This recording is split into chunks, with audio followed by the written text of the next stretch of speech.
A paz do Senhor, amados, tudo bem? Graças a Deus, queridos, mais uma vez estamos de volta a mais um vídeo. Hoje dando continuidade ao meu testemunho, como eu havia falado. 2 sábados já, 2 vídeos já foram feitos, parte 1 e a parte 2. Hoje estamos fazendo a parte 3, dando continuidade do que eu terminei de falar, ou um pouco sobre a minha linhagem, né? Que graças a Deus foi uma linhagem temente a Deus, né?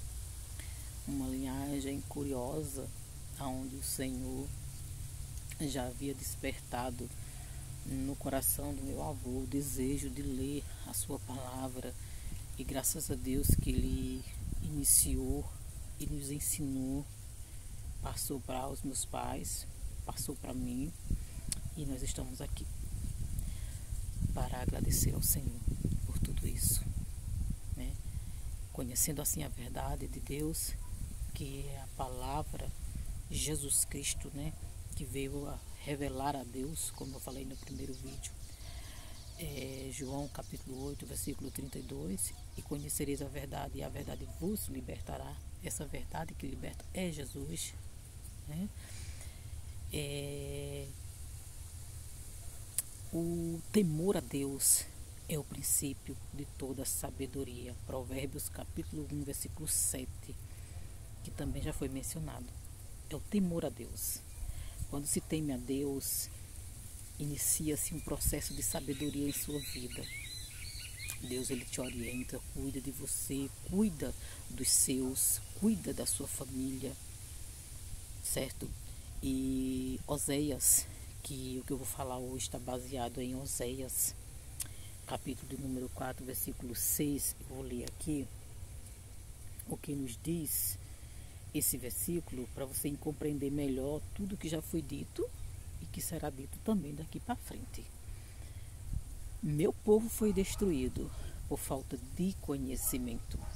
Uma vez que vocês rejeitaram o conhecimento, eu também os rejeito como meus sacerdotes. Uma vez que vocês ignoram a lei do meu Deus, eu também ignorarei seus filhos.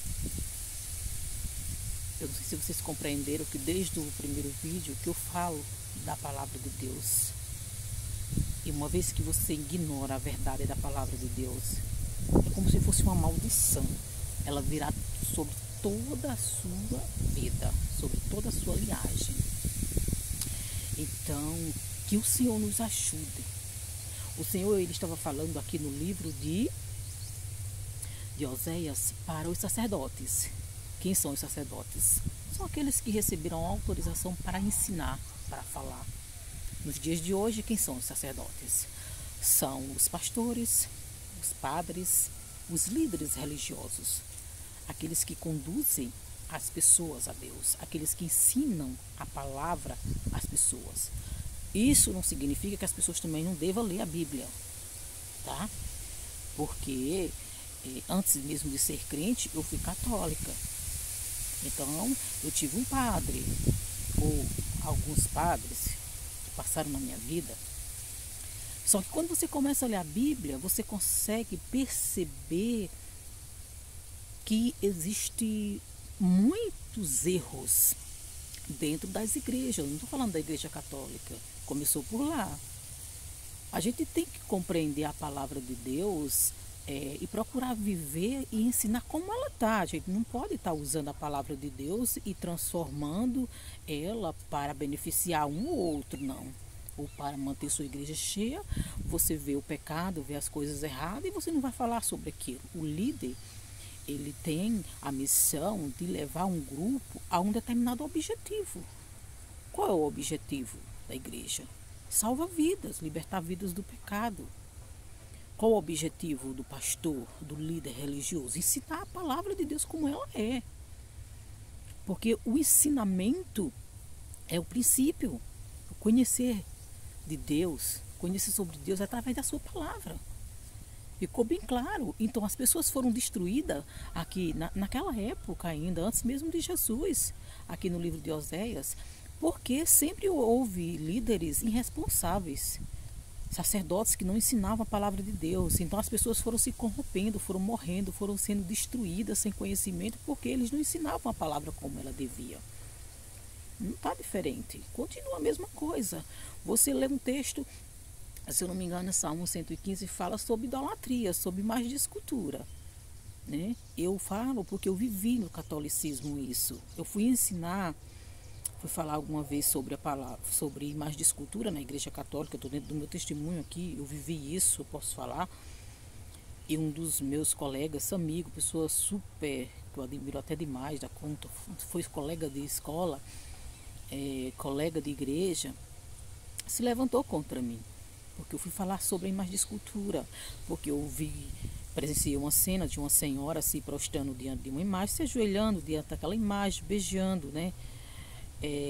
O ato de se ajoelhar é uma adoração, uma reverência muito forte, e essa reverência tem que ser feita a Deus, né? No momento que você estiver orando diante de Deus, você pode fazer isso em qualquer lugar, não diante de uma imagem de escultura, que no momento, no caso da Igreja Católica, representa, né, os santos.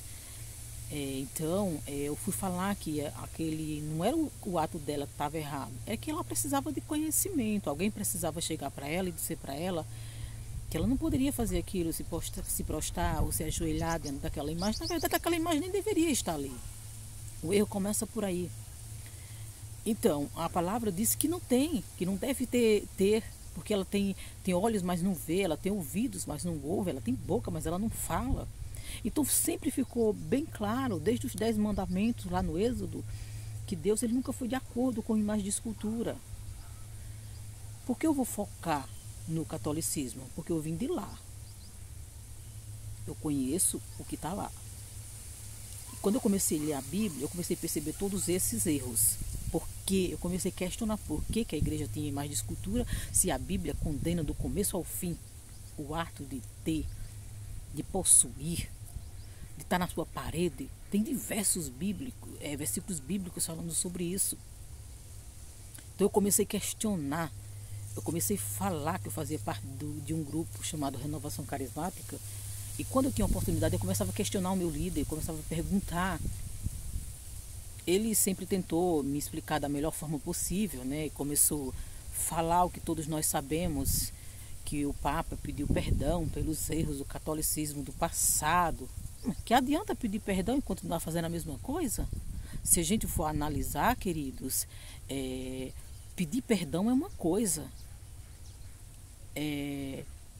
mas ser atendido por aquele perdão é outra. Primeiro tem que se pedir perdão pessoalmente. Como eu vou pedir perdão a Deus pelos meus pecados? Dobrando os meus joelhos, com o meu pensamento ligado no trono. Eu vou pedir perdão pelo meu pecado, pelo meu pecado. Eu não posso pedir perdão a Deus pelo pecado dos outros. Porque os outros podem não se arrepender. Os outros poderiam continuar na mesma situação, na mesma prática. Então, não tinha como isso acontecer, entendeu? Não tinha como. Então, eu comecei analisando e vendo que tudo isso estava errado. E algo precisava ser feito para mudar. Comecei tentando mostrar algumas coisas, mas eu percebi que ninguém aceitava. Como a minha família já era evangélica, eu comecei a ouvir de alguns amigos, colegas, eu não vou citar nome de ninguém por uma questão ética aqui, são pessoas que eu gosto muito, que eu admiro, que fizeram parte da minha vida, do meu passado religioso na Igreja Católica, e são pessoas que quando eu vou lá em Quixaba, eu sempre vejo, admiro demais da conta, são pessoas amigas mesmo, mas eu não tenho como também não falar do que eu vivi. Começaram a dizer para mim que eu estava agindo igual crente, né, que não acreditava nas imagens de escultura, que não acreditava na mãe de Deus, né, esse termo é muito usado no catolicismo, porque Deus ele não tem mãe, Deus sempre existiu, quem tem mãe é Jesus, e o Jesus homem, né? O Jesus que se fez carne é o que tem homem, é o que tem mãe, desculpem. Mas a mãe, esse Jesus homem, ele acabou lá na cruz do Calvário. Ele morreu, entendeu? Então acabou ali. Então Deus ele não tem mãe. E eu tenho um maior respeito sim pela mãe de Jesus, por Maria, uma mulher santa, né, temente a Deus, escolhida para ser a mãe do nosso Salvador.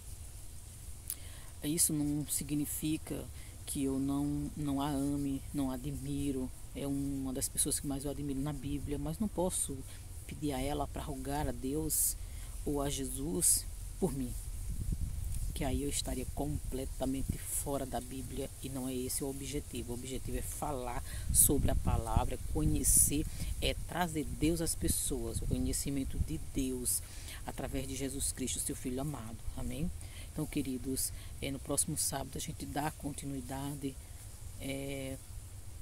falando sobre esse versículo, sobre o conhecimento da palavra de Deus que faltou, por isso as pessoas se desviaram. Ainda hoje falta falar a palavra de Deus como ela é, não desvia ninguém, não magoa ninguém, não machuca ninguém, não traz maldição para ninguém, pelo contrário, traz bênção, traz salvação, traz bênção para a sua linhagem futura. Então queira conhecer sobre Deus e você terá um futuro abençoado. No próximo sábado a gente dá continuidade sobre isso. Amém? Vamos orar que o Senhor cuide de cada um de nós de uma forma toda especial. Justo e eterno Deus, neste momento eu te agradeço por tudo que o Senhor tem feito pela minha vida, pela minha família, pelos meus irmãos. Que o Senhor possa cuidar de cada um, pelos meus amigos católicos que eu vim de lá, que o Senhor possa abençoá-los, cuidá-los, abrir sua mente, para que eles venham entender sobre o Senhor. Abençoe a nossa nação brasileira, sare a nossa nação brasileira de todos os males, livre a nossa nação brasileira de todos os males, livre as famílias que estão sendo, meu Deus, aterrorizadas, as famílias que estão sendo bombardeadas neste momento, as famílias que estão enfrentando dificuldades, Senhor, que estão com pessoas entubadas, doentes, sem esperança, que o Senhor seja a esperança dessas pessoas. Em nome de Jesus, o teu Filho amado, eu te agradeço, em nome de Jesus. Até o próximo sábado, que o Senhor nos abençoe. Amém?